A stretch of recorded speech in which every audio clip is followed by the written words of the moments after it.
Ine omwanchi omurigereria no manyete buna ebesa nere onyora keri atagete.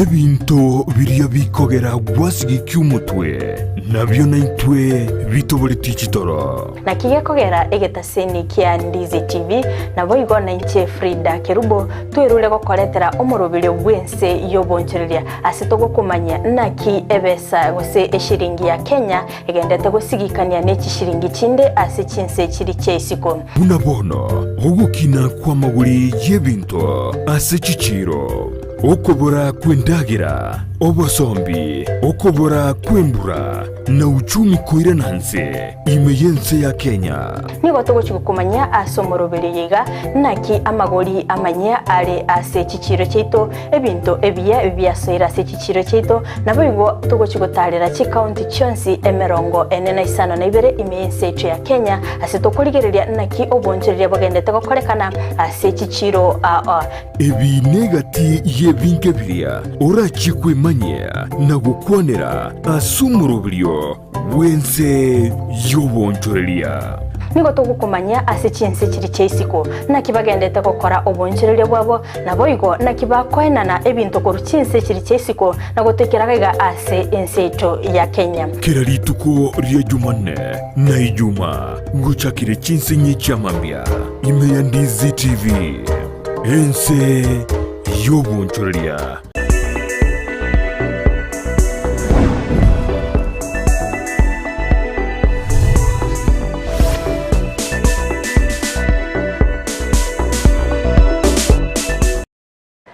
Mbiamana sana mwancho mulebeta seni kia Ndizi TV ne biro binde na ndengo kwaligania asomurubili obwense yobonchereria elinde twimanye aliagenda kokolekana ase sector yobonchereria buna lilitkolia Jumanne nimeite abantu asorogongorwa gusibe bokiri bachire ase chirelia nyakoe kegera litkwigoro nige chire yalinge daraja mbili kolende abonchereria bonsi ba daraja mbili nimbwate good news go chase muri ekegera ngalitko ya Alamisi no tokara stinsemecho na boigo abonjere kora sechireli ya Keroka Masimba Nyacheki guchinyango so chinseme chichonsi igoli tukoria Alamisi antu chikoba tugotara stinsemecho elinde to sange na inu tumera na inu mototebinga kyubonjere bwabere asensemo ya ino kwendo manchu muligerere mbiamana sana sogo chorigeta seni kia Ndizi TV na nengo gosaba elinde to sanga sobwamo wika omwelili tane Frida Kerubo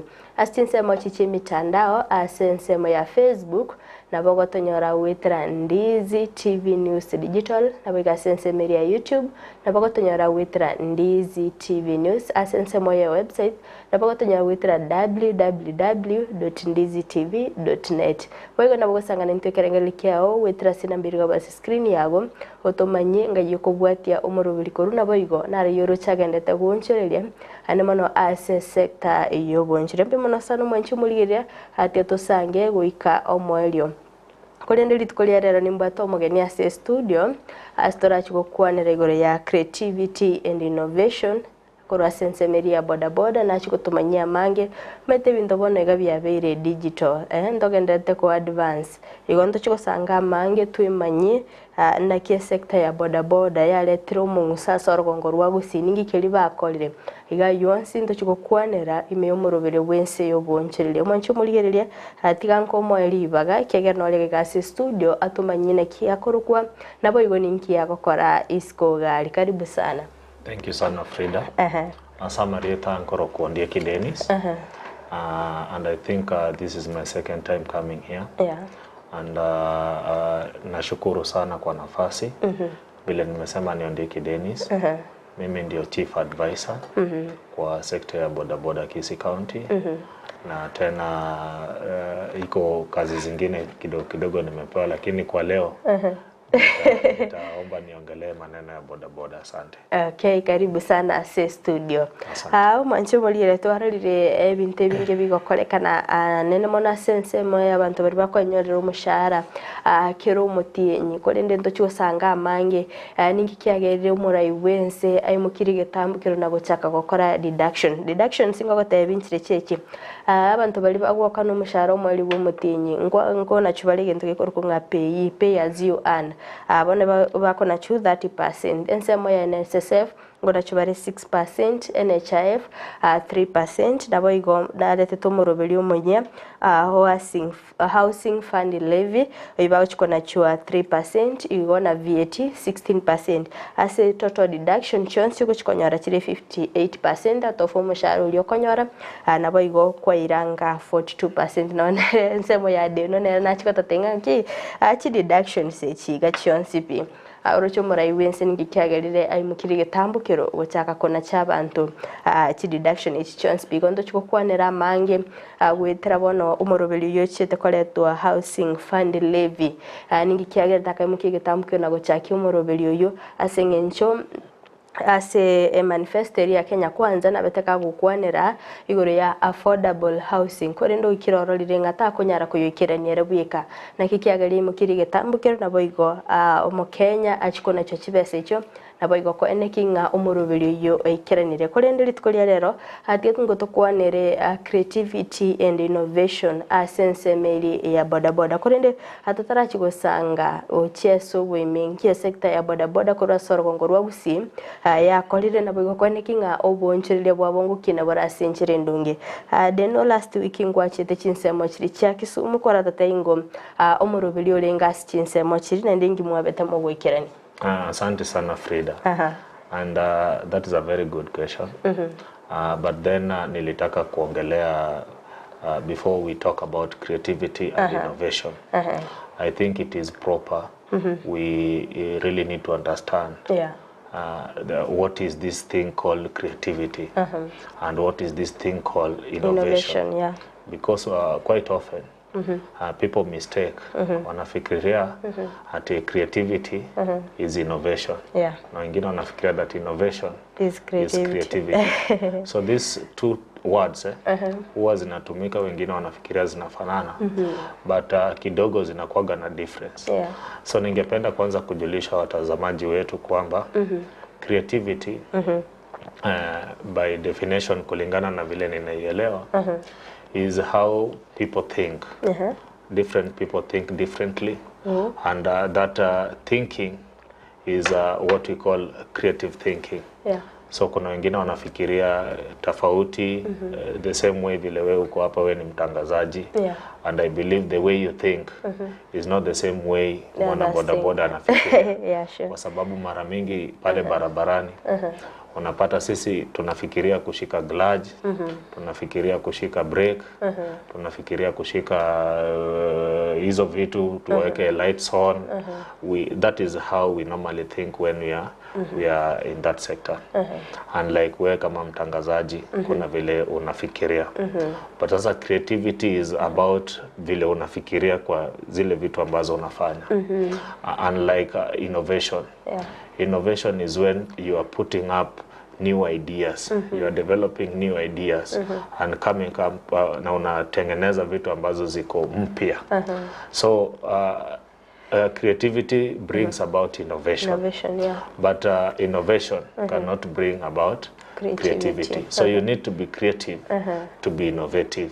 But before then nilitaka tena kuongeza word nyingine ambayo pia naonaga ni muhimu when you're talking about creativity and innovation. That is invention. So we become innovative when there is an invention.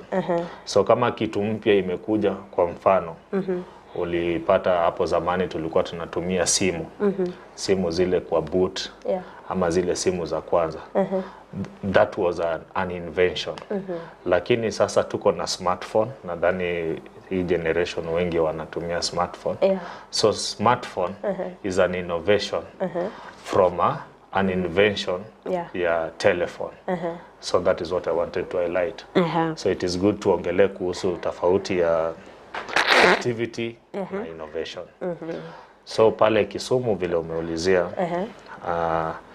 niliweza kupata nafasi tukaenda pale Kisumu. Tulikuwa na training ambayo ilikuwa organized by International Christian Church from USA and the organizers of that event were from the Sign Fusion Incorporation. Hiyo ilikuwa ni top engineers from USA ambao walikuwa wanatufundisha jinsi ya kutumia kompyuta na jinsi vile unaweza kuweka maneno yako ikuwe rahisi ili kufanya mambo iwe rahisi kutumia kompyuta. So that is what we did when we went to Kisumu. Na tena nataka nichukue fursa kushukuru wale International Christian Church na organizer kutoka Sign Fusion Incorporation kutoka USA. Thank you very much. Thank you so much.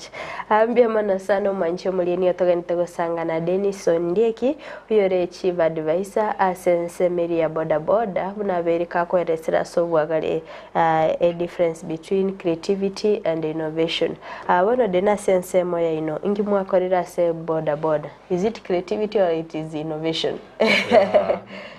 We have both because vile nimekuelezea when we are talking about innovation then there is a creativity behind that innovation.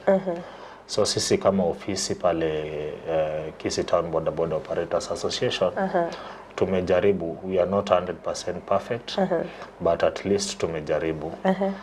Kuna products ambazo nataka kuongelea sisi kama ofisi tumefanya but before then allow me niongelee about the previous regime, what they did in terms of bringing up innovation kwa sector ya boda boda. If you, I think Frida unaweza kukumbuka in the previous regime when the Interior Cabinet Secretary, that is Fred Matiang'i, alikuwa ametengeneza platform mzuri sana ya kuhakikisha that there is sanity within the sector boda boda. Na hiyo program ilikuwa inaitwa Boda Boda Information and Management System, that is BIMS. Na serikali iliyopita walikuwa wametengeneza hiyo BIMS account na hiyo BIM ilikuwa isaidie mwana boda boda kumpatia kitu inaitwa cap plate. So within that cap plate information zenye ziko critical zingekuwa captured kwa hiyo cap plate. The information ilikuwa ina include the name of that rider, kulikuwa na information about the stage of that rider, chairman wa hiyo ya stage yake. Tulikuwa pia tuko interested kujua next of kin to that rider because tulikuwa tumerealize in the event, for example, rider amepata ajali na labda alipeleka customer mbali, amepata ajali, amepelekwa labda hospitali, tunataka kujua vile tunaweza kumsaidia. Lakini labda huyo rider kulingana na ile situation yenye yako labda ako unconscious, hawezi kuzungumza tuelezee yeye ni nani, anatoka wapi, so aweze kupata huduma za afya kwa haraka. So hizo information kupitia ile barcode ingekuwa rahisi kuweza kujua such kind of information. So that is one of the program ambayo serikali iliyopita ilitilia mkazo. Na unaweza kumbuka hiyo wakati tulikuwa tunafanya hiyo program pale kwa Huduma Center ambapo wana boda boda wote walikuwa wanaombwa waende pale waweze kujiandikisha. So that wakishajiandikisha, mwishowe serikali ilikuwa na mpango ya kutengeneza hizo barcode. Kila rider aweze kupata hiyo barcode ambayo itakuwa ina biometrics zake na other information. In case of crime ama huyo rider amepata shida, anaweza kusaidika kwa haraka. So that is one of the program ambayo sisi kama ofisi we took an initiative because pale kwa ofisi hiyo time, and I think most of our rider wale wenye walikuwa karibu na sisi we managed to register a good number of riders beside ile program ambayo ilikuwa inafanya pale Huduma Center. Parallelly tulikuwa na program hiyo, similar program pale kwa ofisi zetu, and I believe we did register quite a number of riders. So that is one of the program ambayo tunaweza kuongelea was a part of innovation ambayo serikali kuu ilichukua hatua pamoja na ile overall association ambayo inajumuisha wanabodaboda wote Kenya mzima ya bodaboda Safety Association of Kenya. Lakini sasa sisi kwa kiwango yetu, sisi kama Kisii Town Boda Boda Operators Association, Wakati tuliingia kwa ofisi tulikaa chini tukaangalia. Tukapata changamoto kubwa ambayo iko kwa sekta. Ni changamoto ya maneno ya kuhakikisha kwamba mwana bodaboda na customer their security is of concern. So tulipartner na wenzetu kutoka Catholic Justice Peace Commission, CJPC, pale St. Vincent, na wanafunzi kutoka Maseno University ambao walitusaidia kudevelop an app. Na hiyo app inaitwa Pax Boda. Na hiyo app inasaidia kwa sababu kama tuseme abiria amefika pale kwa stage, alafu anataka kuchukua bodaboda, na labda ni wakati wa usiku, na nadhani wewe pia umeona hii changamoto. Unafika pale ujui unafaa kubebwa na nani, you are concerned about your safety. So ukishachukua ile app, download tuseme kwa mfano kwa simu yako, you can place your request through that app. Then a nearby rider will accept that request. Atakuja pale. But before akuje, because sasa utakuwa ushajua bei na pale unaenda, utapata nafasi ya kujua huyo rider vile anaitwa. Utapata nafasi pia vile vile ya kujua huyu rider anaonekana namna gani. Number plate ya pikipiki yake ni gani. Stage yake ni gani.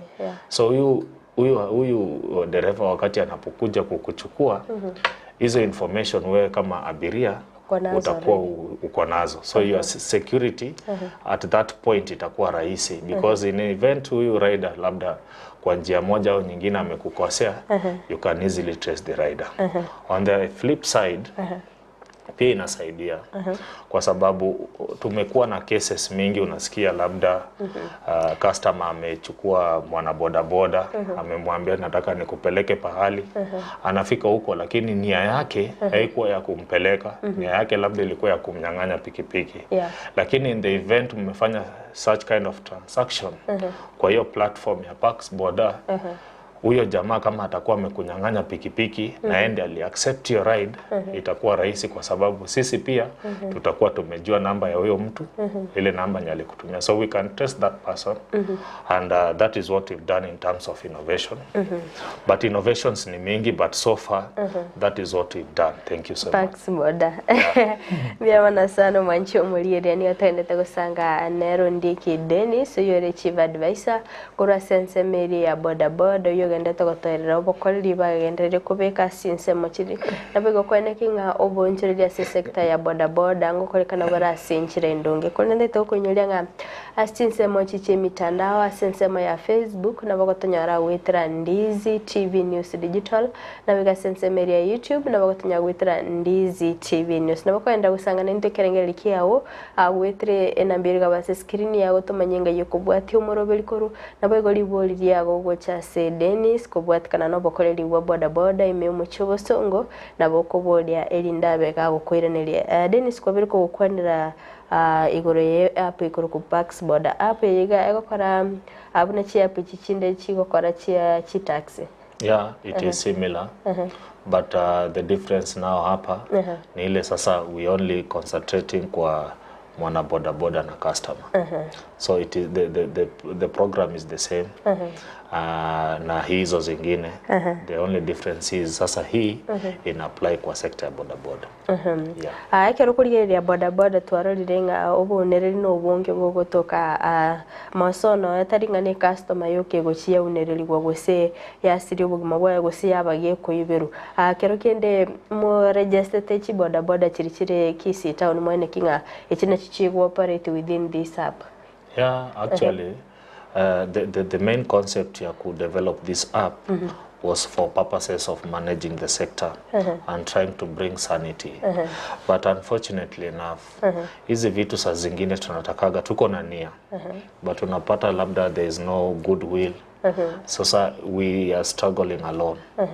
But it is a good platform because so far pale kwa ofisi yetu kutumia zile teknolojia ile kidogo yenye tuko nayo tumeweza kuregister members na hawa members tunawaregister kulingana na zile stage ambazo wanafanya nini wanatoka. So kwa ule member, tuseme kwa mfano kama mimi nimekuwa nikifanya kazi pale St. Jude, mimi kama chairman lazima nikuwe na the overall list ya my members. Kwa hiyo list ya members lazima nitakuwa na ID number ya huyo rider, nikuwe na namba yake. So anatengeneza file, anaweka kwa file ya St. Jude, anatupatia hiyo file, inakuja pale kwa ofisi, then we translate that file, tunaiweka kwa system yetu, na tunakuwa na stages zote within municipality. So in the event hata pale kwa ofisi yetu tumepata shida, ama rider amepata shida, akikuja pale, ile kitu ambayo tunafanyaga ya kwanza, tunamuuliza jina yake. Alafu tukishamuuliza jina yake, tunamuuliza ni stage gani anatoka. Alafu akishatuelezea stage yake, nao inakuwa rahisi sisi kutumia zile system ambazo tuko nayo pale kwa ofisi. We just key in the details ya rider, then tunajua huyu jamaa anatoka kwa stage fulani, na chairman yake ni jamaa fulani. Yeah, so we managed to register members. Of course sio wengi, because we understand it is not an easy task to register rider, because according na ile information tuko nayo na county government kwa municipality, riders ambao tuko nao within town are over 6,000. So registering members around 6,000 needs time. Na tunaelewa ile muda ambayo tumekaa kwa ofisi is less than 1 year. So we still have time. Na hiyo ni process ambayo bado tunaendelea kufanya. Labda omwana bodaboda utaite ko join Ense korinde ya app ya Bax boda ngikilia bwene tatwale. Yeah, it is very easier. Kitu ya kwanza ambayo tunahimiza, kama unataka kufanya biashara na hii app, number 1 lazima ukuwe na smartphone. Kwa sababu hii app ni application ambayo lazima utadownload kwa simu, na sio simu yote, lazima kuwe simu ya smartphone. Na ndio kwa sababu mimi nilikuwa nahimiza wale wenzetu wenye wako pale nje. And I think I talked about this last time. Today ukiangalia Kenya, karibu watu wengi sana wako na smartphone. Lakini ninataka niambie hata wenzetu wana bodaboda kwamba hiyo smartphone sio haifai tu ati unaitumia kuingia Facebook, kuingia WhatsApp, ama kuingia Instagram, ama kuingia kwa magroup ambayo unapata mara mingi watu wanaongea vitu ambazo haziko constructive. Instead unaweza kutumia hiyo smartphone yako, you download that app. So number 1 requirement for you to have that app, wewe kama wewe ni rider, number 1 lazima ukuwe na smartphone. Secondly, lazima ukuwe na national identity card. Kwa sababu kwa hiyo app, kuna pali utakuwa required upige picha ID yako mbele na nyuma. So iweke pale so that wakati utakuwa unafanya biashara, huyo customer ataweza kujua ni nani anafanya naye biashara. So the second thing vile nimeelezea ni national identity card. Number 3, huyo rider lazima akuwe registered member, ako na stage. I think those are the key requirement. Na vile tunaelewa huyu rider lazima kuwe na pikipiki kama kawaida. Kwa sababu huwezi kuwa na app na hauna pikipiki. So kama wewe uko registered, uko kwa stage, uko na smartphone, uko na identity card, then you are eligible kukuwa na hiyo app ya Bax boda. So far hatujaweka registration fee kwa hiyo app. Kudownload is free. Na kuitumia ni free. Ni free. Mbia mwana sana Denis sengencho maganya tagukinia obonjelia ase sector ya bodaboda. Kerekedo mwanchu mulia naga ntikomanya. Bax boda for how long yaveire? We started, you know, we like a baby. Wanasema mtoto akizaliwa ako na hizo stages of development. mtoto anazaliwa, huwezi kupata mtoto leo, ujifungue mtoto leo, alafu wacha hata kutembea, kumfunga kwa mgongo. Lazima utamshika hapa mbele. Alafu akitoka hapa mbele, sisi ni Waafrika, sisi si wazungu, tutaweka huyo mtoto kwa mgongo. Alafu huyo mtoto atoke kwa mgongo, aanze kutambaa, na akitambaa atakuwa anaanguka, anasimama, but finally huyo mtoto atatembea. Kulingana na hiyo swali, to answer it directly, we started immediately, I think last year, but we started with a different platform, ilikuwa inaitwa e-border, but I think wale ambao wametembea hii town, wakipita wamekuwa wakiona reflector imeandikwa e-border. So that is where we started, lakini tukarealize tulikuwa na kuanguka kidogo, because your platform ilikuwa na shida kidogo, so we had to perfect it, they match the requirement yenye iko kwa market. So we shifted from that e-border. Right now this year tume perfect your platform, na tuka change jina kidogo, tukaita Pax Border. So the program started last year, so this year tuko na Pax Border. So the platform is ready, but we are yet to launch it. Okay, ndetora baterera turasaso mutima komukeigo atokwira nanto sanga mangembia mono sano manchu muligeria chinga kyoganite gusanga na into ime umurubule wense oboncheria andete turasaso mutima komukeigo toska tonyegera ngoira nanda sege Kerubosio elinde tosange amange.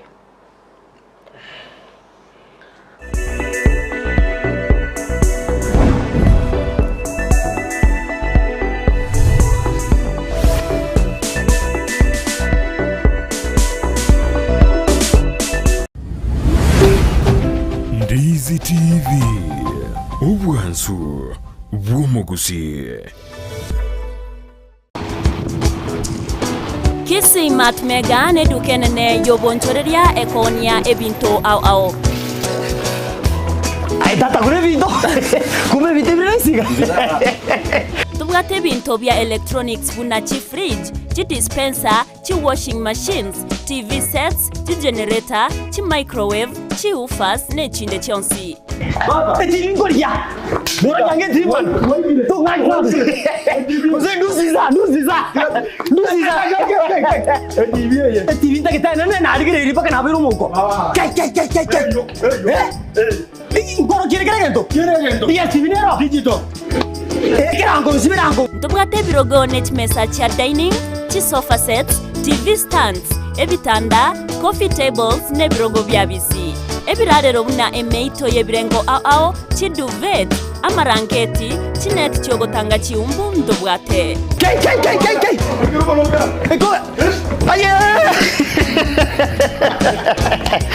Jadi jome tako tikamo chabeli bedroom jirara rasiti room mara moja makorani chianga nchiro chia latest design echiabana abasbati nabo igo abasacha bona ango surprise bo chabeli yange ngiye ya maskani ine yako tengera nyumba gari kitori nyumbaria ya moko ni rais ay omudia ramboyo enje ngoira gaki nyembekera kwa matambo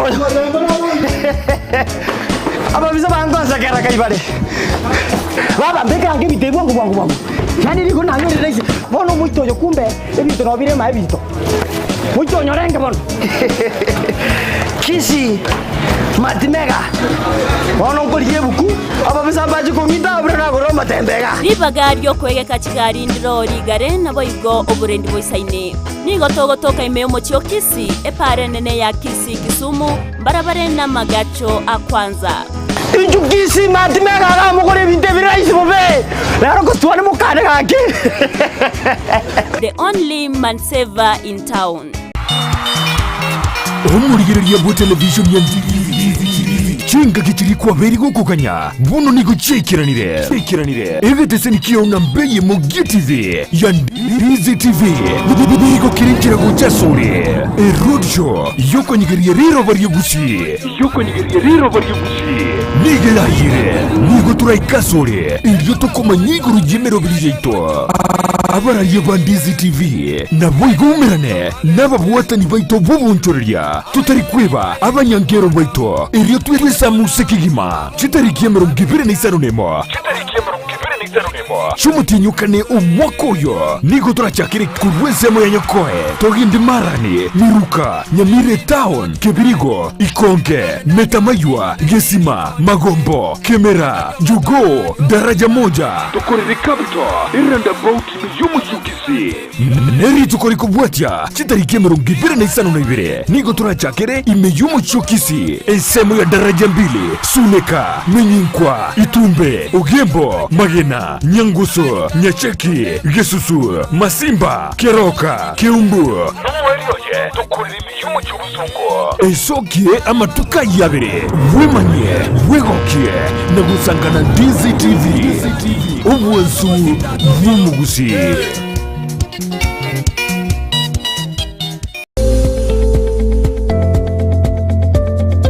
Ekeruta gitutu arobole muno mumuso busubwa bantu enchiraneye muyuka Palamax Executive Spa and Baba aigani gokuingirwa chinchira chiya na chiria chigosona naye tarigoryoka mbabwate massage ekero kwagingirwe na gukorerwa steam bath pedicure manicure gusokorosigwa chinchara chiria chiamagoko ni chiamagoro nkurusi abareri sankwa riria riarabokire na kororekana bobe nkonchoreria bare etukirangi kurengana bunuraganie no bare ime Yumushukisi asamagacho akwanza plaza rirongoria kabire asibara ya Kisii Migori highway akena mbeye eliobanyore enoti isano na ibire enoti kianda isano na ibire inye isano na ibire isano nemo isano niseto eyemo Palamax Executive Spa and Baba.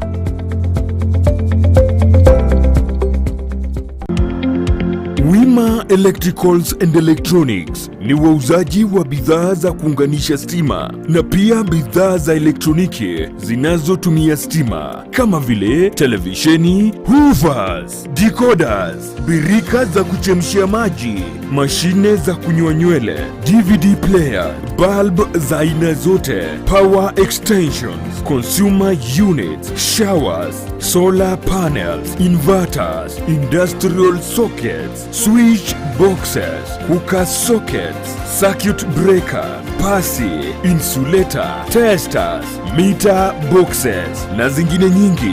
Kwa mengi zaidi watembelee mjini Kisii katika jumba la Gusii Plaza room namba G2 au wapigie simu kwa nambari 0715009827 au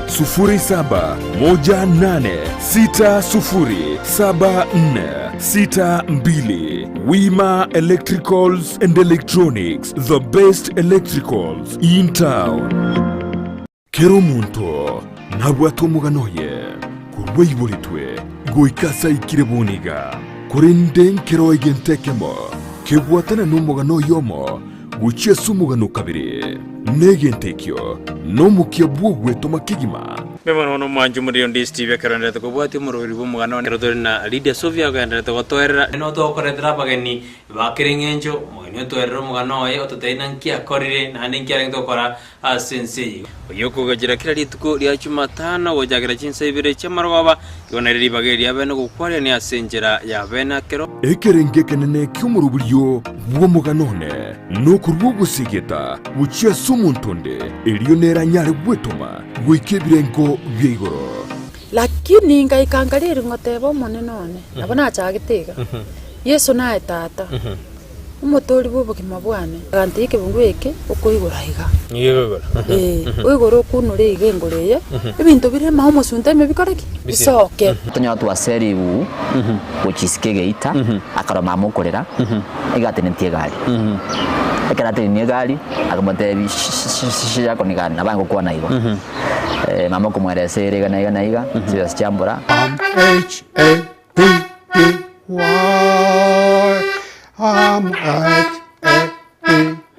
Yentekanga na kigura Nairobi 150 shillings. Brighton Makori ni gairire ribagerio na guisaransa n'abantu ao eriogo korentera emegano yabo. kwarigirie obubwenia asumu chandu buburwire obere kugukwiranirira bono Eva Health Multidynamic Hub ni company y'ububwenia kurwa sense ya buindi yikurwa mariogo yimete asamarwire amange amariogo ayo niga kubwenia amarwire buna oburwire bw'sukari, arthritis, ulcers, asthma, amarwire ya komenta bagaka chinguru chubosacha ayugusibya bangina enkera y'urwiboro ayakubwenia oburwire bwa sickle cell anemia ayugutanka oburwire bwa kansa boigo oburwire bwa prostate asabagaka biantu bwata mariogo y'abantu batari konyore toro babwate shide koroku insomnia tubwata mariogo ayo akobakonya tubwata mariogo yekifafa abana bari bawitira mache borere baitanirie emyaka eri babonete gutira mache borere tubwata mariogo ayo na mariogo nde amange amariogo ayo nigabwata maunchoria manene kubwaria butambe ugutumika ekiagira niga kubwenia oburwaire butari kuiranirira yani togoteba segesongo igare anti-periodic emineti ekere kwarwarigu oburwaire bonde bwes na mariogo yaito burwaire obumburi koirana boigo Kerubo ikire asinye gitari yabo nigo bagokorera scanning omubiri w'umugima iryo kworokia asuburwire bure tubwato munyagitari gabo gokorera omuntu scan y'omubiri w'umugima alafu ekere gwapimiru twakoye advice na toragokonye mbabwa torosagia ase oranyura mariogo ayo imiyumu Kisii ase benki ya family benkiere rirongo rya kabere room number 07A gusoba keresime ase namba enoti isano na ibere kianda isano na ibere isano na isatu mara kabere isano na imo mara kabere kianda ibere Eva Health Multidynamic Hub. Ndizi TV ubwansu bw'umugusii.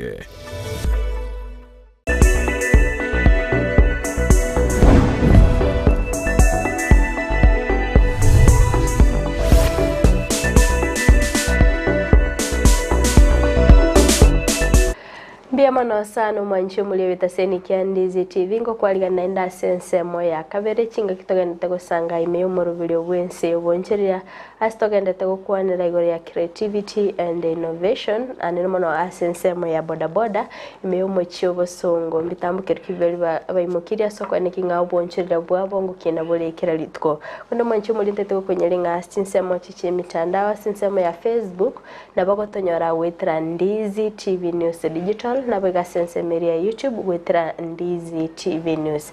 Denongora tulinga kero montacha kirie gento pengine tete ko invent gento gete ngonya tulinga a society sometimes na bego drag behind yo monto litaba kago ikirania egentekyo kerkene nuna mwa chageti packs boda boda ekero mwa gechageti kerkene abana boda boda mba impressed igendekyo. Very interesting. You know, we are living in a society and the African society kuna ile tunasema the way we were brought up and I think that is a very interesting question. And to answer that question nilitaka kuelezea kwamba kuna zile vitu ambazo tunasema impediments to creative thinking and innovation. Most of the time tunaambiwa kwamba kila mtu anapozaliwa huwa anazaliwa na that raw creativity. Kila mtu anapozaliwa huwa anakuaga na vile anazaliwa na akili yake vile anafaa kufikiria, which is raw. Lakini vile unaenda shule unaendelea kupata elimu vile sasa masomo yako yani nini vile kufikiria kwako kunaanza kubadilika na pia inafuatana na ile mazingira ambayo unakaa. But ile kitu ambayo mimi naweza kusema kuna zile vitu ambazo zinatufanya sisi sana kama Waafrika tunakosa kufikiria. Ile kitu ya kwanza ambayo naweza kusema it's a very big thing inakosa that impediment to creative thinking ni one thing we call bureaucracy. Most of us and Frida, hii inaweza kukuchekesha but huwa ina happen. Kuna ile tu vile sisi tumezoea kufanya vitu the whole way, ambapo hata mtu akikuambia sasa tafadhali wacha tufanye hii kitu kwa njia tofauti, wewe unaona sasa kama hiyo ni makosa. Na pale nyumbani nafikiria sisi tumelelewa from this humble background. Unapata labda mzazi pale nyumbani kuna ebi pire unapata ameiweka tu hapo, lakini hakuna kitu anafanya nini, anaifanyia. Lakini huwezi kumwambia sasa mam, hii kitu inafaa tuitoe hapa tuitupe. Unaona? Lakini because of the whole way, the way hao atakwambia hii kitu hapana, hii kitu nataka ikae hapa. Because for a very long time hiyo kitu imekuwa ikikaa hapo, lakini haifanyi kitu yoyote. Lakini kuitoa hapo uipeleke the way it's supposed to be becomes a problem because of the bureaucracy. The way we do things. Unapata kuna watu wengine hawatakagi kuchange the way they are doing their thing. So that one is a very big impediment to creativity. Another thing, unapata kuna wale watu ambao they are not flexible in terms of thinking. Unapata is very rigid, hataki kufikiria kitu ingine. Hata wakati tunamwambia sasa iko hapa inaitwa Parks Border, anakuambia hapana, hiyo ni vitu za ukora. Unaelewa? So that one to us is a very big challenge, because as much as we are trying to perfect the innovation that we are bringing on board, you find that some people are not flexible to accept your innovation.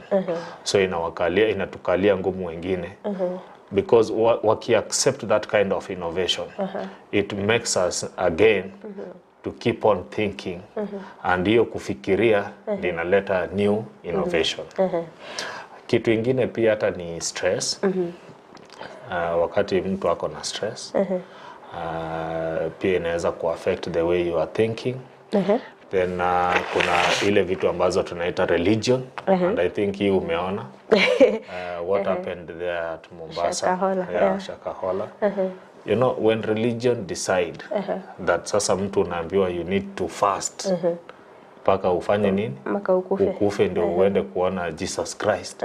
Na huyu jamaa mwenye anakuambia ufast, yeye mwenye anafanya nini, anakula. Then you see in terms of thinking, huyu jamaa amefanya nini. There are certain doctrine within certain religion churches, unapata wanafanya watu wanakosa kufikiria. Not even religion itself, even the authority itself. Unanisikiza Frida? Even the authority itself can decide it makes society ambao wana rule wakose kufikiria. Sasa kwa mfano, iko kitu moja ambayo mimi sipendi sana.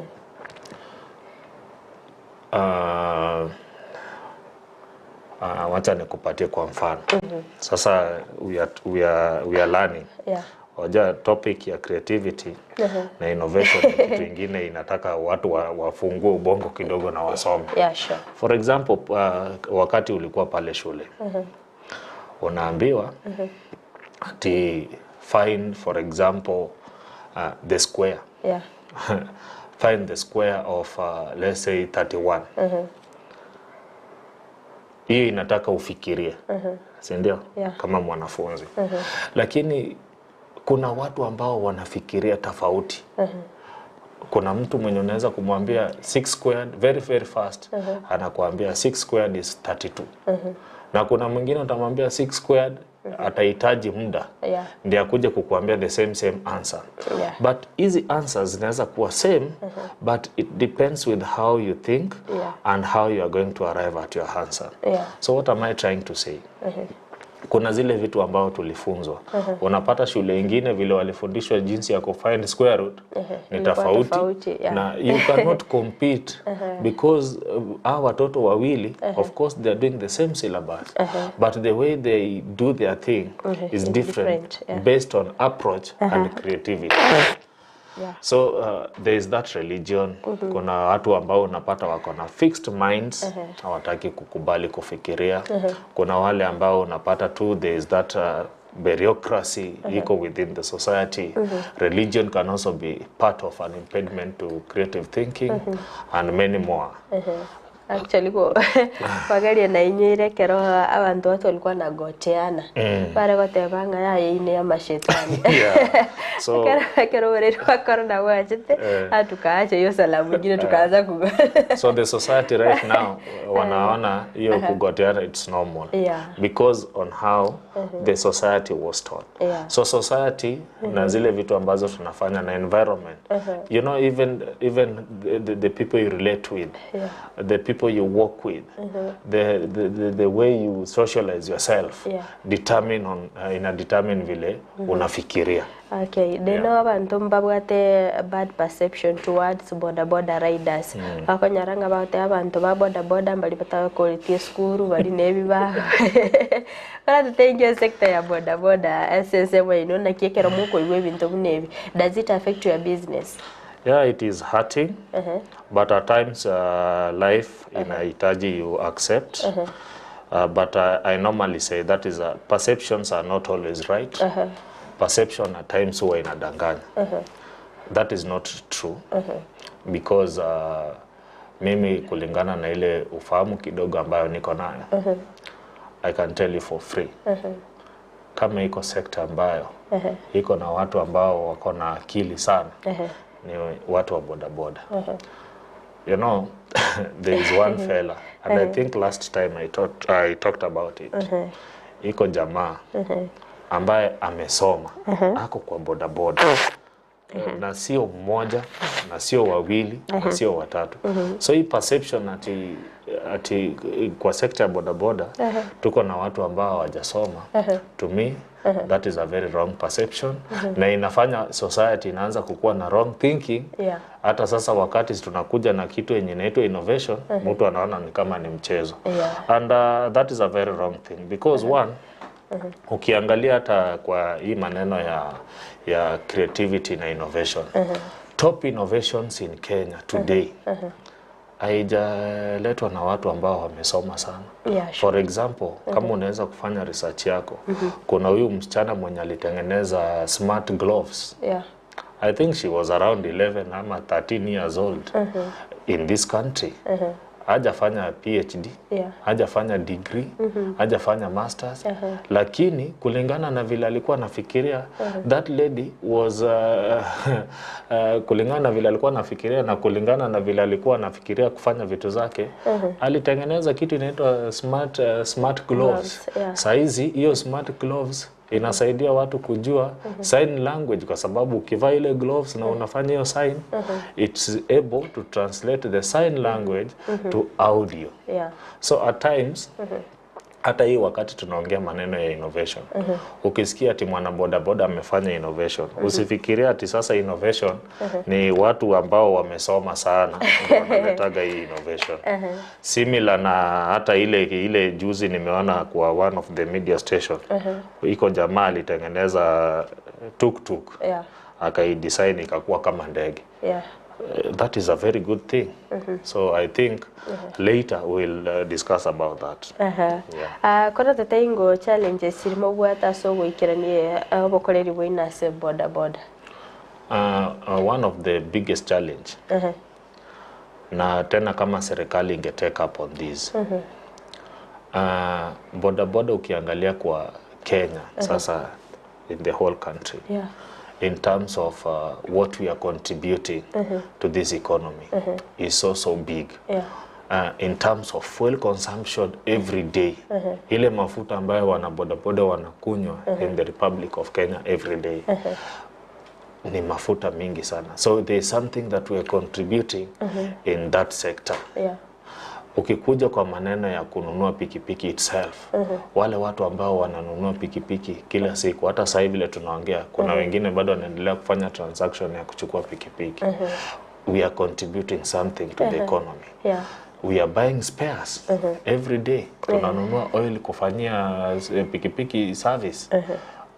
That is huge. So there is something that we are also contributing in the economy. Na kama serikali ingekuwa na nia mzuri, and that is what I wanted to talk about. What we are missing here is a political goodwill to improve hii sector ya bodaboda. Because last time, wakati nilikuwa ninaongea na wenzetu wa wakati nilikuwa ninaongea na wenzetu wa bodaboda, I was trying to challenge. Ninawauliza kama mwana bodaboda ambaye anaenda anachukua pikipiki ya loan, anaweka down payment kwa mfano shilingi 15,000 kwa one of any of the asset finance firms, either Watu, Mogo, you can name them. Alafu out of this down payment ya 10,000, huyu rider anafaa kulipa hii pikipiki for 18 months. That is 1 year and 6 months. Na hii biashara yenye mwana bodaboda anafanya ni ya kubeba customer, anamlipa 50, anamlipa 70, anamlipa 20, wengine wanalipwa paka 10 kwa mfano kama wako. Lakini huyu mwana bodaboda ako na uwezo ya kulipa hiyo loan paka anafikisha 230,000. It tells you the potential yenye rider ako nayo. A serious government na wale wanasiasa ambao wako na goodwill, huyu jamaa afai kuwa ati anaendesha pikipiki. Huyu ni mtu anafaa kupewa gari. And trust me, ule mtu mwenye analipa loan paka analipa 230 something thousand, na anafanya service, na ananunua spare, na ako na majukumu pale nyumbani, labda analipia mtoto school fees, analipa rent na mahitaji ingine, na analipa paka anafikisha 230,000. Huyu sio mtu anafaa kupewa bodaboda. Huyu ni mtu mwenye hata gari kwa mfano akiweza pewa loan hatalipa. So what you are missing is goodwill. Tunahitaji kama serikali ingekuwa serious, because ukiangalia hata vile trend iko sahi na vile umesema ati watu wanafikiria watu wa bodaboda hawajasoma. What is happening right now? Every year wanafunzi wana graduate, wengine wanatoka na degree, wengine wanatoka na diploma, wengine wanatoka na certificate. You can name them. Lakini I can tell you for free, ile sector yenye mtu anaona anaweza kupata direct employment ni bodaboda. So pia serikali lazima wafikirie vile wanaweza kuface out a certain population so that wa create nafasi hao wengine pia wafanye nini? Waingie. Right now you walk to town, utakuwa shocked. Bodaboda is almost everywhere. Because we don't have opportunity. I want to urge our politicians na wale wenye wako huko juu ambao wako na goodwill. It is high time wana bodaboda wale ambao wako na potential wakuwe empowered so that wengine pia watoke huko, because hatuwezi endesha pikipiki forever. And it is very very sad because unapata mtu ameendesha pikipiki anakuambia mimi nimeendesha pikipiki miaka 10, nimeendesha pikipiki miaka 20, nimeendesha pikipiki miaka 5, lakini ukiangalia kwa maneno na afya utaambiwa pikipiki ufai kuendesha zaidi ya miaka 5. Na ukiangalia vile tunaiendesha, wengine hatuvai helmet, hatuvai reflector, hatuvai boots, hatuvai ile safety gears, hatuvai.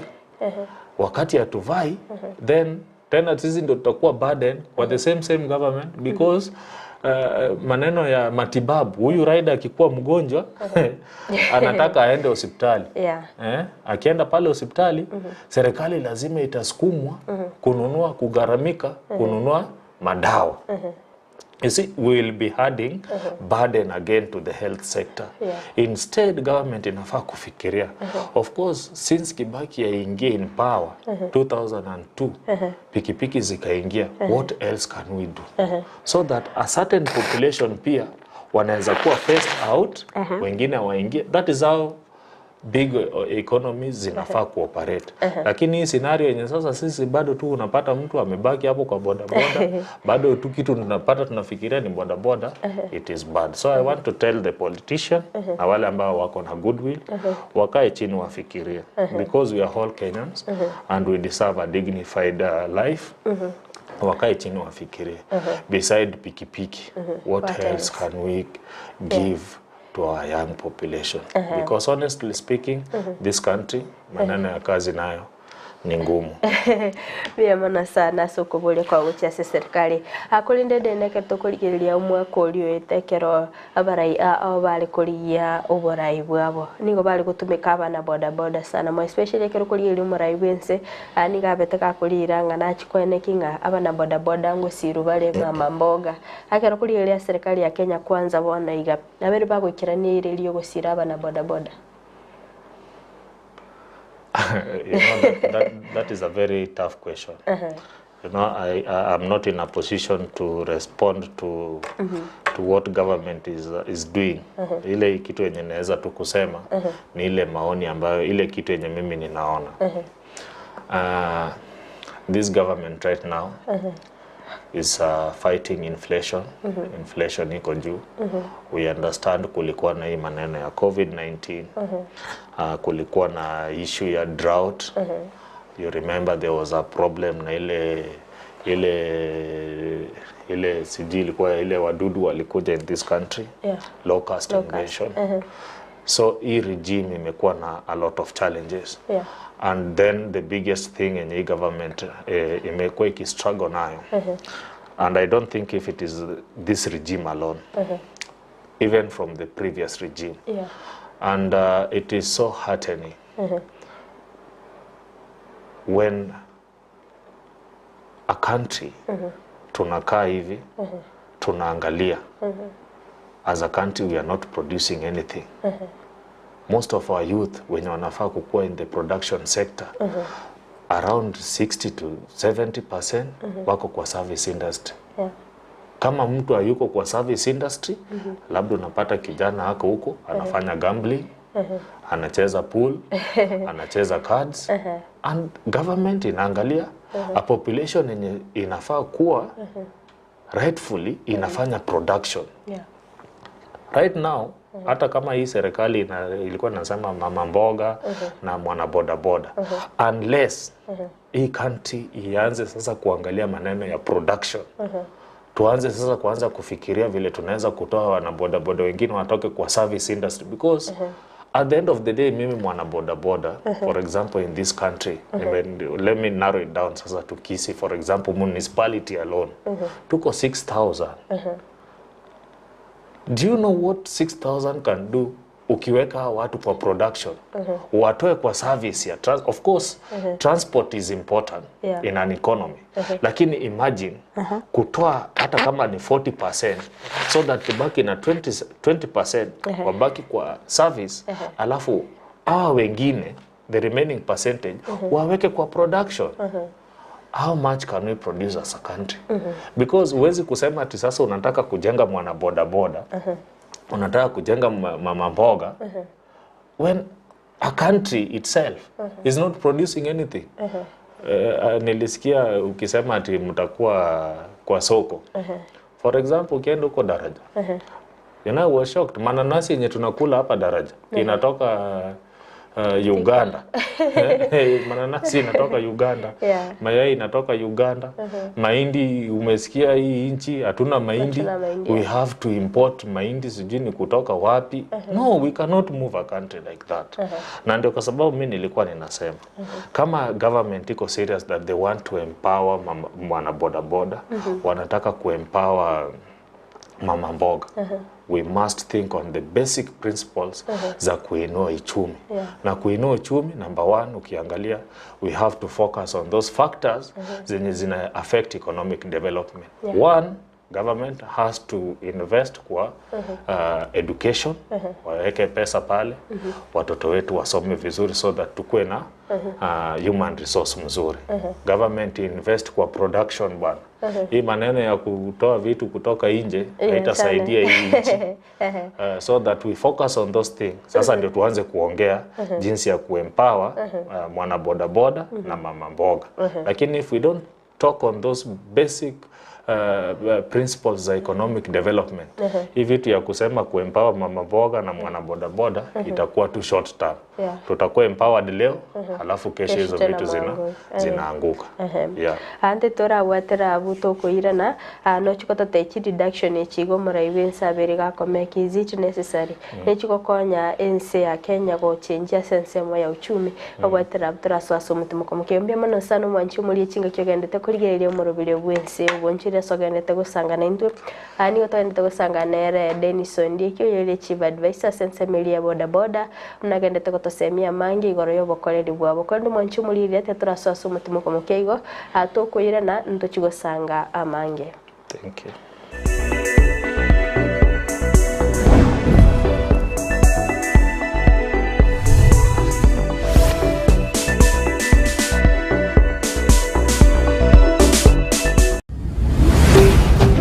Ndizi TV ubwansu bw'omugusi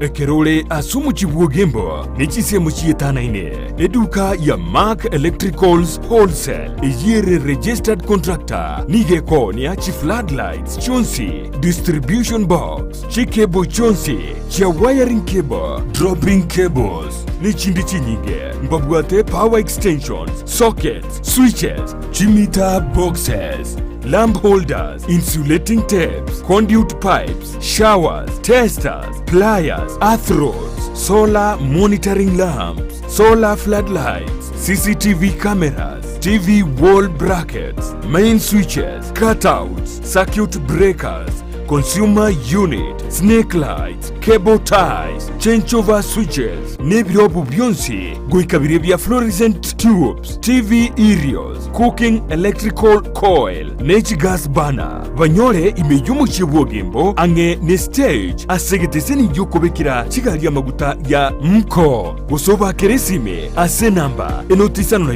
ibere isano lisato, isano, isato, eyemo, kianda, isano, inye, gose, enotisano na ibere isano na isato, ibere maragatato, eyemo, isano na isato, isato.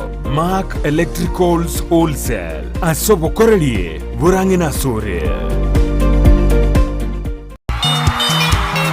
Omurigereria bu television ya Ndizi chinga kichiri kwa beri gukukanya buno nigo chekiranire egetese nikiyo nambeye mu GTV ya Ndizi TV nigo kirinjira guchasore road show yoko nigeria riro bari Gusii nige lahire nigo turaikasore iyo tokoma nyigo rujimero birijeito abara yeba Ndizi TV nabo igumerane n'ababuatani baito bubunchoreria tutari kweba abanyangero baito iyo twesa musekigima chitariki ya 2025 chumutinyukane umwakoyo nigo turachakire kurwesemo ya nyokoe togindi marani miruka Nyamira Town Kebirigo Ikonge Metamaywa Gesima Magombo Kemera Jugo Daraja moja tukorere kapito iranda bauti yumu chukisi neri tukori kubwatia chitariki ya 2025 nigo turachakire imeyumu chukisi ensemo ya daraja mbili Suneka Menyinkwa Itumbe Ugembo Magena Nyanguso Nyacheki Gesusu Masimba Keroka Keumbu Numwerioje tukorere imiyumu chubusungo esokie amatuka yabere wemanye wegokie nagusangana Ndizi TV ubwensu bw'omugusi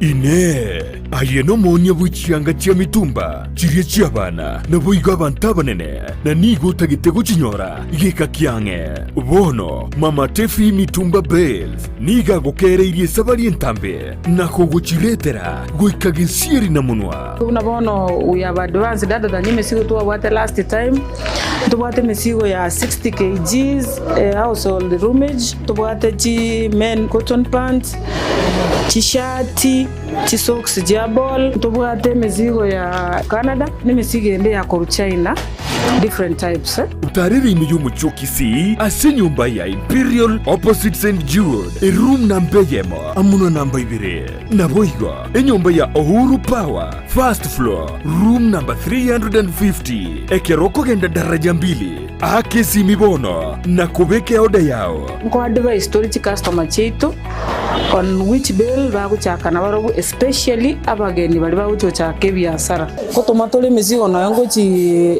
Narok, Kisumu, Eldoret, Migori, Awendo, tubwate customers from all those sides. Mama Tefi Mitumba Bales enyorere chianga cha mitumba asiri guriense na boigo asigi kakiange.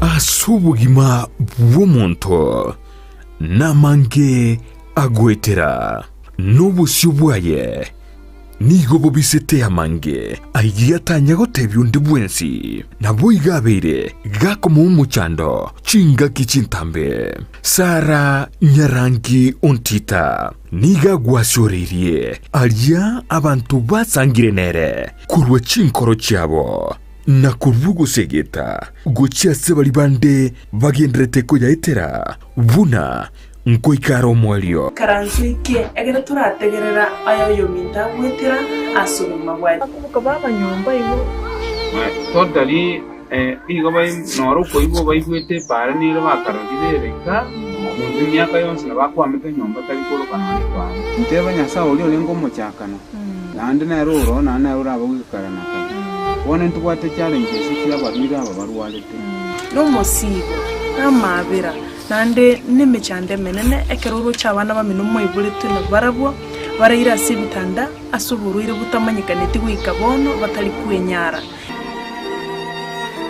naya iteire Jumanne botuko enseye munini su yamaragoba nabo igo mwiroro ritukuri Jumatano chinsa isano nibere nigideke komunisano chiamogaso Enyagitari ya World Fit Health Center iyi gutoka imijyumu chokisi nigi kurwa bukorere bwa conventional medicine, nutritional medicine na herbal medicine. We are professionals tunabanyagitari tusomete enchira ya kawaida yo kurwa marwaire tukuruka nga conventional medicine, nutritional medicine and herbal in Malaysia. So ekero montago chesinya gitari yeito ntutoko make sure nga tuapimiro murwere bya twakorere diagnosis boigo mbubwato bokorere bunde buna general consultation okolengwa ase laboratory nutrition services nutritional assessment weight management sports nutrition natural and organic eating plant based nutrition no bondo bonge. So na kitoko kero montachi robisi yeito toko make sure nga twamwa device nutritionally na kia koirena nga kia guitanga ko soko nyora marwe ito gutumia amarioga kawaida aito gutera tukuruka conventional medicine tuatumia mariogo akurwa sendagira munabono vitamins ama fatty acids na ndito mwenye gutumia amarioga akurukunga herbal medicine no tole enyomba ya Uhuru Plaza Gabo Songo gorba ya gatatu erumu 307A and then tubwate branch mu Eldoret enyumba ya Kogo Plaza first floor room 2 and then tubwate branch ndumuchi Okaratina opposite Absa Bank. World Fit Health Center. We are different, best because we have knowledge on how to treat using both ways. Kero muntu nabwato muganoye kurweibolitwe goikasa ikireboniga kurenden kero igentekemo kebwatana numugano yomo guchia sumugano kabiri negentekyo nomukia bwogwe tomakigima. Bema no manju muri on Ndizi TV karandete ko bwati muri bumugano ne rodorina Lydia Sofia ga ndete ko toera no to ko redra bageni bakirengenjo mwenye twerero muganoye ototeina nkia korire na nkia rento kora asense yoko gajira kira lituko lya Jumatano gojagira chinse ibere chamarwaba yonereri bageria bene gukwaria ni asenjera ya bena kero ekerenge kenene ky'umurubulyo bw'omuganone n'okurwo gusigeta bucia sumuntonde elionera nyale gwetoma gwikibirengo byigoro lakini ngaikangarira ngotebo monenone abona chagitega Yesu nae tata umutori bwo bugima bwane gantike bungweke ukoigura iga yego uigoro kunure igengoreye ibintu bire maho musunta mebikoreki bisoke tonya watu wa seri u Kisii geita akaroma mukorera igatene ntie gari ekarate ni gari akamote bishisha konika nabango kwa naigo mama kumweresere gana iga sibya chambura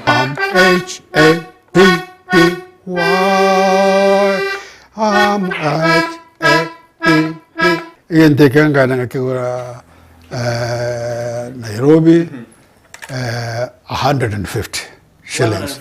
Eona. Brighton Makori ni gairire ribagerio na guisaransa n'abantu ao eriogo korentera emegano yabo.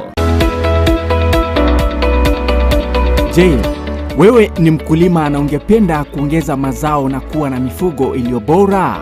Sasa kuna njia bora zaidi na za kisasa za kukuwezesha kufikia haya yote. Enokem Agrovet. Tuko na program ambayo inaitwa Hard Health. Programu hii inatusaidia kuwatembelea wakulima wetu ili kuweza kujua zile ambazo wanafanya ni kulingana vile inastahili. Tunazo dawa za kutibu mifugo, chanjo na zile za kuongeza madini mwilini na pia kuongeza vitamini na kuimarisha afya ya mifugo wako. Kwa duka letu tuko na aina mingi ya dawa za minyoo. So wakati mkulima amekuja kwa duka letu akishatuambia vile state ya ng'ombe yake yuko, age yake, tunajua tunampea dawa gani na gani. Dawa ambazo zinaitwa metabolic stimulants na multivitamin. Tunazo dawa za kuangamiza wadudu wasumbufu, mbegu mbalimbali zikiwemo za mboga. Tuko na madawa ya kuua kwekwe, madawa ya kuua wadudu wasumbufu shambani. Tuko na mbolea aina zote na aina zote za mbegu. Tuko na mbegu za mahindi, mbegu za sukuma, mbegu za matunda aina yote. Ili kuboresha mifugo wako na kupata matokeo ya hali ya juu, sasa tunazo mbegu za kiume za mifugo tofauti tofauti.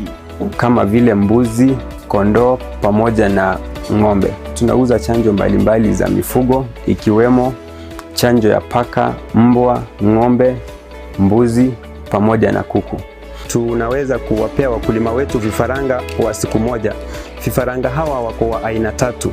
Aina moja ya vifaranga ambao tunapeana ni layers, wao ni wale ambao wanataga mayai. Aina ya pili ni aina ya broilers. Broilers ni kuku ambao wanafugwa kwa ajili ya nyama. Aina ya tatu ni improved kienyeji. Tuna chakula cha mifugo wote. Kuna chakula ambayo ng'ombe anafaa kupewa wakati amebakisha mwezi mmoja kuzaa ama mwezi mmoja baada ya kuzaa. Hiyo ni chakula ambayo mkulima anafaa kupea ng'ombe wako. Hiyo chakula iko glucogenic.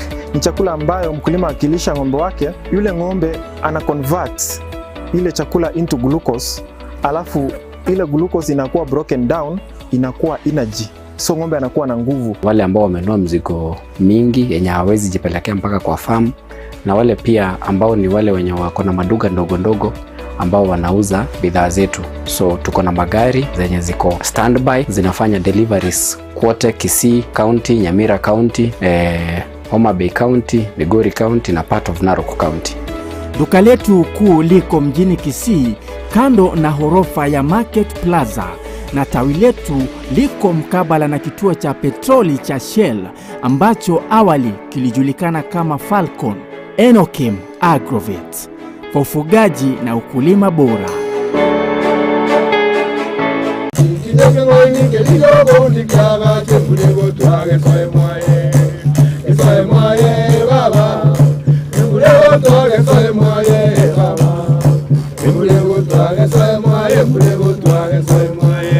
Alright, asante sana umwenchu muri wono Ndizi TV asumuru bwichinge kiritukoria roguna botambe tiyankwari bisanga mange tokuwa na mange kwa tangoro kwa tereka buna ige tinginye kinga ikengaini Kerubo ndikiaga ache murego tuagasoe mwaye. Embura kiego tugasoe mwaye. Tinigikero cy'umugusi n'umurobyo w'igikoro cy'umugusi uyuri n'ikirenga ikigukumanya cimbwe cy'umugusi cinyenjo cinsoni amunoboroso w'umunyagitinga ririenga kiriga yarengo mwana igaro bwe ba matengi mago kwa kanyorwa se cyombe kia risiriye gosine ndagara yabande aho mbonto ndebwensi nonya noyo omwama to yaho kobeke ibo ige amate yarenga kurinda umwana bako mwana okina muraria Vincent Onyancha nigo isaransiri n'abamanyi b'ikigusi iriwo kunyoria kogosemia na gukumanya iguru gicinyiga kirecho Moseri irietari ndagoroku nyakiaye no muntu ore gukore gas ne chinguru chiaye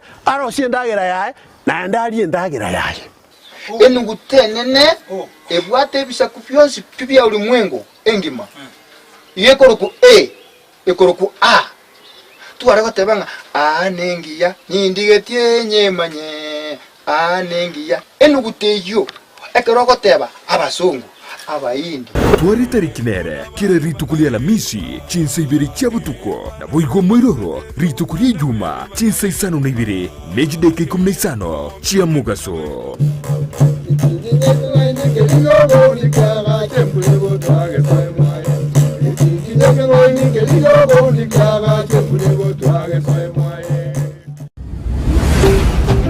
Ndizi TV ubwansu bw'umugusi.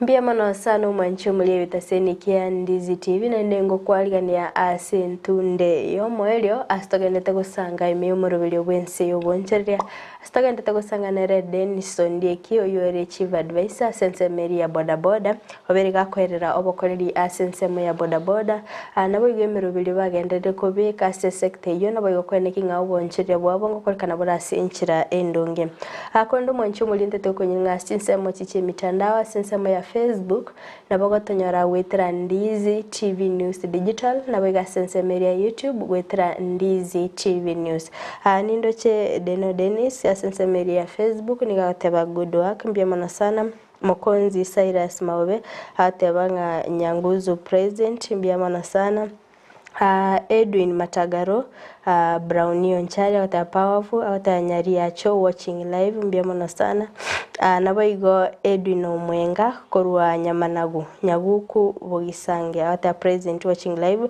MC Edmond Toxi Embakasi nikondani mbia mana sana sipalibagende takobwatia omorobili wense yo boncherya bona mamikondo mwanchu muligeria nabagingo komanya chi deductions echo agose Chibasiria abantu bakubutorwa bali bakwanyalira umushara asekera umutinyi serikali bonoiga yabirege kubikemero bilio kwenekinga hase uchumi ya Kenya ngoncheriri bali nabo gwikirania manifesto yabo ekero kuligeria omuntu likonyora umushara pay as you earn ngoda chware 30%, NSSF ngoda chware 6%, nabaigo NHIF 3%. Bono naindo murai wense nali tegente Kenya ikurukwa housing fund levy eyo chikoba 3%. Huko nachona VAT 16%.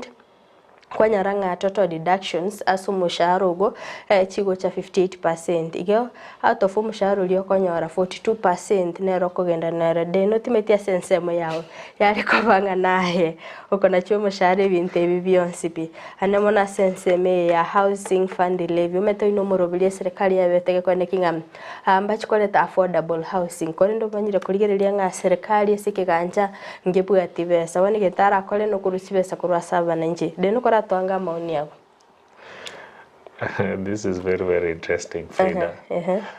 Because when government decide to deduct 56%, 58% of your total income, and then you go home with only 42%, it is very, very unfortunate. But sasa hapo ndio vile tumejipata kama nchi. And I think this is very, very encouraging. Because I told you, Frida, if this regime, that is according to me, I'm not an economist. but kulingana na ile masomo kidogo ambayo niko nayo, I can tell you for sure what will happen, because ukiangalia kwa zile vitu ambazo nilikuambia factors zenye zina affect economic development, actually number one factor yenye ina affect economic development, one is human resource.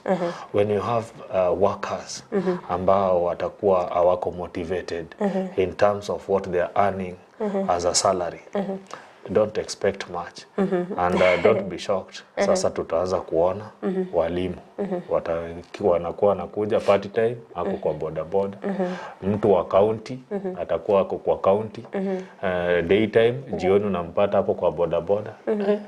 Heavenly say, I think this government need to think, because if you want to have good result in terms of human labor, then I think those people should be well remunerated na mshahara. I wish kama government ingechukua basi 42% ikuachie 58%, lakini ukipata government inachukua 58% alafu inakupatia 42%, it is very very unfortunate, but I think that is what I think what government is trying to do is just to reduce the demand. But I wish kama serikali ingekuwa inaona hii kitu vile mimi naiona, because the problem with this country sio kutoa hizo deduction ya 30% in terms of pay as you earn ama 6% NSSF, because hata hii NSSF ukiangalia haisaidii watu wengi. NHIF for example, hizi vitu to me, what is ailing this country sio kutoa deduction. A country haifai kufikiria ati the only way ya kupata pesa ni kwa kukata watu mshahara. Nyang'anya watu pesa yao. A country inafaa kufikiria on how they can build a bigger cake so that we can share that cake, not kutoa ati sasa nitoe pesa kutoka kwa mana boda boda, nitoe pesa kutoka kwa mana mama mboga ama kwa vitu kama hizo. This government now, I think ile kitu wanafaa kufikiria ni how can we go back tuanze kuangalia, then we put more effort and concentration kwa zile factors zenye zina affect economic development. But I think in my own reasoning, because ile masomo kidogo nilikwambia, what government is trying to do right now is to reduce the demand, because one way of fighting inflation is to reduce demand when you don't have enough supply. But now the government is doing the reverse. What they are supposed to be concentrating right now is to ensure that there is a lot of production. Frida, today when I was coming, I was shocked. Nilipita pale National Cereal and Produce Board, and what I saw there is even lack of creativity, what we are talking right now, and innovation. Imagine it is a rainy season. Ukipita pale utapata saa hii as we are speaking, wakulima are queuing for fertilizer. That kind of bureaucracy hatuwezi kuendelea. A farmer, especially saa hii wakati mbolea iko expensive, how is it difficult for a government kuchukua hii mbolea ipelekee mkulima karibu na pali anafanya ukulima? Imagine Frida, National Cereal and Produce Board hapa Kisii, sijui kama ziko 2 ama ziko 3, because kulingana na ile namba yenye nimeona pale wakulima wanataka mbolea, that is very very discouraging. Mkulima atoke for example sijui ni wapi Nyangosa, akuje paka town, akifika town, procedure ya kupata hiyo mbolea itself is very very discouraging to that farm. Afanye queue, apewe form, ajaze. What kind of systems are those when we are talking about creativity and innovation? Huyu mkulima, government is supposed to make very quick arrangement. Huyo mkulima hata bebewe hiyo mbolea at a cheaper price, haipate pale karibu na pale anafanya ukulima. Niambie sasa mkulima amenunua mbolea saa hii, and you understand it is raining. Our roads right now because watu wanafanya ukulima hawafanyi ukulima hapa town. We understand wanatoka huko mashinani and Frida, I can tell you vile sasa mvua inanyesha ukitembea huko mashinani you will see what is happening. Accessibility is a problem.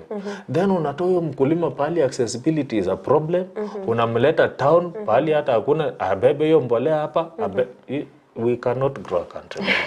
So hii maneno ya deduction it is good. Lakini sasa hawaifanyi vile inafaa.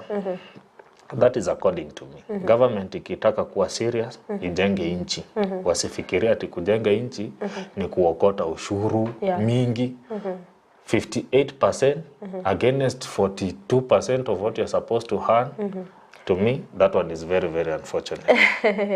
At least ndo chenga na ngwetiraga actually abalimi babiri bago complain sana okonyaranga bako bangira ini batebigunchu mambi bacha ndo konyaranga muntu inefe ya gutumika ocha mambi ndeta kwenyorera uboyego abuna leto gukwana regoro ya creativity and innovation serikali na serikali county ya Kisii ne bwente kurigiri na kyabalimi bonabo babwenete kwenyorera uboyego bichinga kichibwenete elinde bakore ubulimi bwabo kendamu akerkende Denis asensemo yago mero belkiliro che serikali bwenete kubika against you fight inflation. I think Kenya as a country is our economy around 60% is supported by agriculture. And ukiangalia ile ukulima ambayo tunafanya kama nchi is rain fed agriculture. Hatuna proper irrigation program. Wakulima wengi kwa hii nchi wanategemea mvua. So kuna ile vitu ambayo tunaita agroecological zones in this country. Kuna pahali hata ukiweza sema ati sasa tunataka kufanya ukulima haiwezekani, to be honest, because zile conditions zenye ziko favorable for agriculture hizo conditions haziko huko. So government should not act kama serikali ile ambayo iko hygiene nini nafaa kufanya. Government should go out there and do proper mapping. Wajue where are we supposed to do agriculture, where are we not supposed to be doing agriculture. For example, Frida, if you look at this country, I want to narrow it down now to Kisii. Kisii is a very, very good area where people can do agriculture because of the favorable climatic condition. Hapa Kisii tuko na mvua. Lakini Frida, wewe vile unatembea hapa, ukiangalia hii Kisii, do you think we have enough food? No. We don't have. Kisii, as we speak, the biggest population in Kisii, ile chakula ambayo tunakula hapa Kisii, haitoki hapa Kisii. Sure. Mboga inatoka Central, ingine inatoka sijui ni Rift Valley. Mahindi, we don't have. Actually niliona hata mayai ya kuku inatoka Kiambu. Yes. So what am I trying to say? Ile land ambayo serikali ilikuwa inafaa kufikiria in terms of doing agriculture. Today in Kisii imekuwa converted. What we have when you move around are woodlots. You'll find blue gums almost everywhere. Are we going to eat these blue gums? No. So government itself should come out with a plan ya kuhakikisha aje waanze kuelimisha watu. Waambie hapana, hii shamba si ya kupanda miti, hii shamba inafaa kufanya nini? Kukuzwa chakula. So that watu wetu waweze kuelewa. Frida, I had an opportunity. If you go to Rift Valley, siji what is happening differently. Enye sisi hapa, you will not find this kind of blue gums everywhere in Rift Valley. But Rift Valley iko Kenya. Kisii iko Kenya. What is happening that today in Kisii, you will find blue gums everywhere. I can tell you, Kisii alone kama serikali ingekuwa na mpango mzuri. Kisii alone in terms of agricultural production, chakula ile yenye tunakula, wacha hii ya export. Kisii alone is enough. Lakini sasa why? Because sasa hizi vitu unapata sasa ile chakula tunafaa kupanda hapa tunatoa nje. It is very very unfortunate and we have politicians wanafaa kukaa chini wa develop policies and program zenye zita ensure even moving forward land division is stop as we speak because huwezi kuwa na tuseme for example I went to a place kwa Matanga and I was shocked. Shamba iko sijui ni 50 by 80 na bado watu wanafanya nini? Wanagawanya. What are you doing? Government should come up with a policy na program ya ensure that we understand aje shamba ni kidogo lakini shamba wakati iko kidogo when you subdivide it more you are wasting that land. Haitakuwa productive at the end of the day because government should focus 50 years, 100 years coming. 100 years, I was telling someone jokingly, Kisii, maybe, I don't know. Tunaweza kuwa hata tumejipata tuko kwa slum. Yeah. Because the rate at which the population of Kisii is coming, ntobwene tutolengererio chama tukabosio. Tia tuira na sensemo ya boda boda. Serikali ya kaunti ya Kisii kero kende mirogilikia bikira soko ne kingangusira baraba na boda boda. Kisii County Government under leadership of Honorable Paul Simbarati. Amefanya mipango and sisi kama viongozi wa boda boda tumekuwa tukimwengage. Lakini tu vile nilisema Frida, what you are missing here is goodwill. Unapata mwanasiasa huyu akona interest tofauti. Huyu mwanasiasa akona interest tofauti. Na wanasiasa wamegundua the best place ambapo wanaweza kuexecute hizi interest zao ni kutumia mwanabodaboda. Sasa huyu mwanabodaboda anatumika hii side nyingine na huyu mwanabodaboda anatumika hii side nyingine. So kukuja pamoja so that tufanye kitu ambayo inaweza kutusaidia imekuwa ni challenge kubwa sana. Governor alikuja na mpango mzuri sana. Akatutengenezea sako.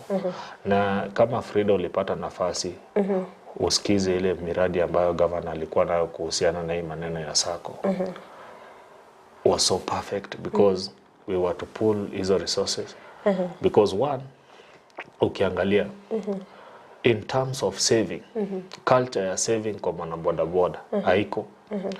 What normally happens, ukiangalia statistically, na hiyo nilifanya tu research yangu kidogo pale kwa ile stage ambayo ninatoka, around 80 to 90% hawajui kitu inaitwa saving. Unafanya kazi, ukimaliza unaweka pesa kwa mfuko. Unaenda nayo kwa nyumba. Ukifika pale kwa nyumba mama anakuambia leo hatuna mkate ama hatuna kitu fulani. Do you know what we normally do? Tunaambia mama angalia pesa iko hapo kwa koti kiingia kwa duka. So haujui what percentage are you taking out from what you've made. And watu ambao wametengeneza pesa watakwambia kuna kitu inaitwa long term investment, short term investment, kuna expenditure, kuna vile hizo hesabu zinafaa kufanywa ndio create wealth. Lakini sasa sisi hata tunajua hata hiyo 10% yenye tunafaa kutoa tupatie Mungu kama tithe haiko kwa hesabu yetu. Hata kama tunatoa hatujui kama tunatoa 10% ama 5% ama 20%. So these are some of the things yenye governor alikuwa amekaa chini akadevelop program. Akatuambia tuanze kukua na culture ya kufanya nini? Kusave. Initially hii saving ilikuwa kidogo kidogo. Lakini because hakukuwaga na proper programs zenye zina ensure that hizi savings ziko secure. Unapata jamaa wanafanya saving inafika pahali vurugu inatoka hivi kidogo, pesa inafanya nini? Inapotea. Hiyo pesa ikipotea, people started losing hope na hii maneno ya kusave. So governor akakuja na mpango mzuri, lakini I think these things inahitaji time, but with time I think tutakaa chini tuhakikishe kwamba watu wenzetu wamesomeshwa pole pole, because nilikuambia mtoto hawezi kuzaliwa siku ya kwanza alafu siku ya pili aanze kutembea. So these are normal challenges that we are experiencing na I love challenge. because hata ukiangalia wale watu ambao wanaogopa challenge wanakosa kufikiria. So hizi challenge zimekuja, zitatufanya tuweze kufikiria zaidi so that tuone vile tunaweza kusaidia county kwa maneno ya bodaboda isonge mbele. Mwanju mulia na robo lintu abatokwanire gore ya Pax Boda na gukora borokia a reflector nerando chikwande tragaiga likire Pax Boda. This is what we have been talking about. So this is the Pax Boda. Hii ni reflector. Hii sio app. Okay. Hii ni Pax Boda reflector. So hii Pax Boda hiyo ndio jina PAX BODA. Alafu iko na alama ya red. So what you will do, utaenda tu pale kwa smartphone yako. Alafu uta download your app kwa Play Store. Utaingia pale Play Store, you download that app. Utaona hiyo icon ya Pax Boda, you click install. The process ni kidogo tu sana, and then you follow those process kama customer. But kwa rider, process iko a little bit complicated. Utaenda pale, we kama ni rider, you install that app. Ukisha install that app, ufungue. There is a procedure nitakuambia. Inataka u fill in your name. Fill your name kwa your form. Kuna pale itaku request ID number. Ufill ID number yako pale ndani. Kuna pale itaku request upige picha ya front page ya ID yako na back page ya ID number yako. Alafu itaku request your stage. Pia uweke name of your stage. Chairman wa stage yako uweke pale. Alafu itahitaji ukuwe na profile picture. So utafute profile picture yako mzuri. Uweke pale usave. Hiyo itakusaidia kufanya biashara kutumia app ya Pax Boda. Ambia mona sana ikiagarando chebiro bitu byatonyole kabisa ntete ora kwane ndo tebanga chibari ya sinchiroro chikotanga abantu mbaba creative na ende mbaba innovative. Kero kende deno na bagotote ways of promoting creativity and innovation. There's something that we are trying to work out on. And I was thinking sisi kama viongozi kama tunaweza kuungana na viongozi wengine from different sectors and then we make a proposal. We need to have an incubation center and this incubation center itakuwa ina-identify people with different innovation so that tukisha identify hawa watu ambao wako na innovation then tunaweza kutafuta experts ambao wanaweza sasa kunacha that kind of innovation and then later we develop that innovation ikuje nje because we understand today's challenges, most of the challenges that we have today can only be solved when we have proper innovation. For example, Frida, nataka nikukumbushe. Ukiangalia the current emerging issues, zile challenges zenye dunia ina face today. One of the biggest challenge in the whole world. Every day when global leaders are sleeping, ile kitu ambayo inawakosesha usingizi ni maneno na climate change na hii maneno ya kuharibu mazingira. Kenya kama nchi tumekuwa in the forefront kujaribu create innovation ambazo zinaweza address challenges to climate change. Ukiangalia kama ile innovation ya biofuel ya kutumia cocoa for example, wale ambao wanatengeneza hii biogas kutumia kwa cow dung na hizi takataka. That is one innovation yenye itatusaidia address issue ya climate change. Fortunately enough, Frida, even in the sector ya bodaboda, iko vijana watatu, vijana wadogo sana, walikaa pamoja hivi, wakafikiria. Now that we have a problem na maneno ya fuel, fuel is very, very expensive and it is also affecting our environment. Wakakaa chini in this country, wakadevelop kitu inaitwa solar motorcycle. Today as we speak, ni vile tu hapa Kisii labda tujapata nafasi, lakini hiyo vitu iko pale nje. There is also another time tulipartner na hii kampuni moja inaitwa, nimesahau jina kidogo, lakini walikuwa wametuambia that they are going to come up watupatie electric motorcycle. Aya, the name imekuja Power Hive. Power Hive Kenya Limited wako na products za motorcycle zenye zinatumia electricity, and that is what I was telling you. Innovation will change everything finally, because hata ukiangalia vile trend inaelekea, leo tunatumia gari ambazo zinatumia mafuta. In the next 50 years maybe, God willing, tutakuwa tunatumia electric cars. Na sisi pia tutataka kuachwa nyuma ati wakati kuna electric car huko, kuna pikipiki yenye inatumia mafuta. So very soon we are looking forward wakati hizi electric cars zitakuja, but I'm happy because in Kisii as we speak right now, kuna kampuni moja imele introduce tuk-tuk ambazo zinatumia electricity na zinafanya kazi vizuri. So what I'm trying to say, easy innovation zinafaa kusolve problem ambazo tuko nazo in the society.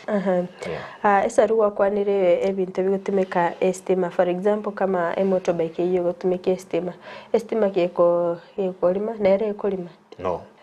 What normally happens is easy electric motorcycle ama solar motorcycle huwa zinatumia battery, zinakuwa charged. So battery inajaa na itakuambia a certain period under which hiyo battery itaenda chini. So what the problem that you are having right now ni when you are reading about your solar motorcycle, what the biggest challenge right now ni charging stations. But the program iko, what you are missing ni specific places ambao mtu battery yake ikiisha anaweza toa battery yake aweke pale, apewe nyingine aendelee na safari. Na benga muno go charge esimi ase kwerera umuriro nende kwa wasibuna ko beke pikipiki mafuta asokoranga yareire kwa ile sasa unaenda kwa hiyo petrol station, you pull out your battery, unapeana, alafu anakupatia yenye iko full, then unaendelea na safari yako.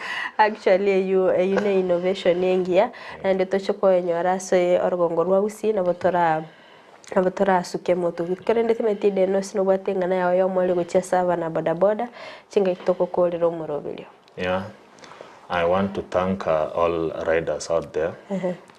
I know riders are good people. Your perception yenye watu wako na ati bodaboda ni watu wabaya, tafadhali your perception muachane nayo. We are good people. We are responsible people. Sisi ni watu tuko na familia.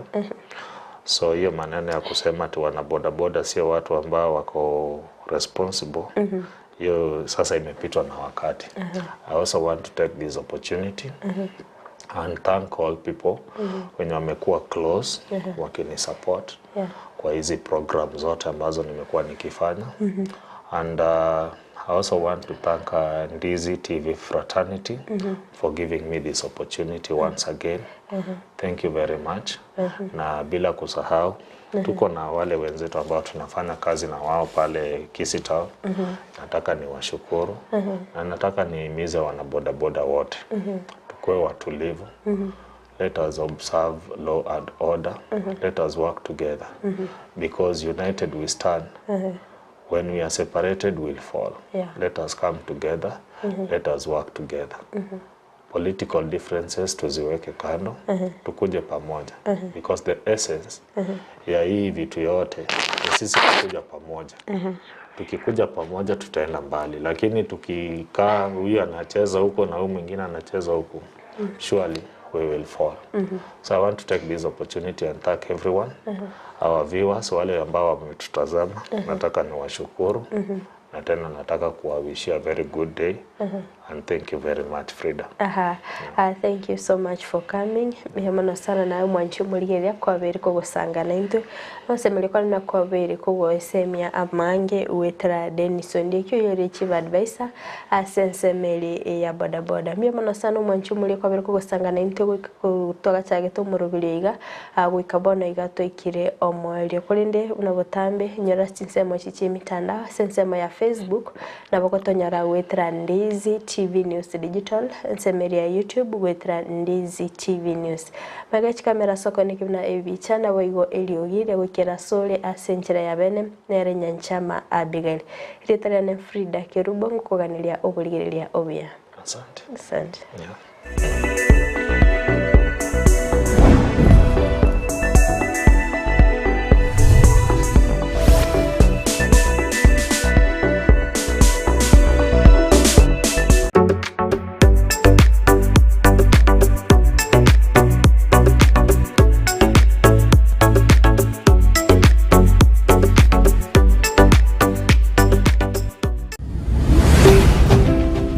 Ndizi TV, ubwansu bw'omu Gusii.